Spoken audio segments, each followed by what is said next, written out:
మనం ఖమ్మం జిల్లా పాలేరులో మంత్రి పొంగులేటి శ్రీనివాసరెడ్డి విస్తృతంగా పర్యటించారు. ఈ సందర్భంగా పలు అభివృద్ది కార్యక్రమాలకు శంకుస్థాపన చేశారు. ఇందిరమ్మ ప్రభుత్వం విద్య వైద్యానికి పెద్దపీట వేస్తుంది అన్నారు. పేదవారికి భద్రత కల్పించాలని, ఎన్ని కష్టాలు ఎదురైనా వారి కోసం పని చేస్తున్నామని ఆయన తెలిపారు. అర్హులైన ప్రతి ఒక్కరికి ప్రభుత్వ పథకాలు అందుతాయని చెప్పారు. ప్రజల దీవెనలు, ఆశీస్సులు ఇందిరమ్మ ప్రభుత్వానికి ఎప్పుడూ ఉండాలని అన్నారు. 8 చెక్కులు 58 లబ్ధిదారులకు 20,29,000 రూపాయల చెక్కులు ఇవ్వడం జరుగుతుంది. మీ దీవెనలతో వచ్చిన మన ఇందిరమ్మ ప్రభుత్వంలో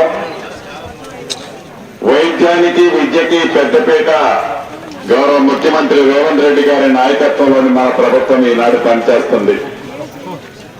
పేదవాడికి కష్టం రాకుండా ఉండాలని, పేదవాడికి పూర్తి భరోసా, భద్రత, ఒక ధైర్యం, స్థైర్యం కల్పించాలని ఈ ప్రభుత్వం ఎన్ని అవాంతరాలు ఎదురైనా, ఎన్ని కష్టాలు వచ్చినా, రాష్ట్ర ఆర్థిక పరిస్థితి సహకరించకపోయినా పేదవాడికి మంచి చేసే కార్యక్రమాల్లో ఎక్కడా ఒక్క అడుగు కూడా వెనక వేయకుండా, ముఖ్యంగా వైద్యం పట్ల ఈ రాష్ట్ర ప్రభుత్వం అనేక వసతుల్ని పేదవాడి వైద్యం కోసం ఈనాడు ఈ ప్రభుత్వం చేస్తుంది.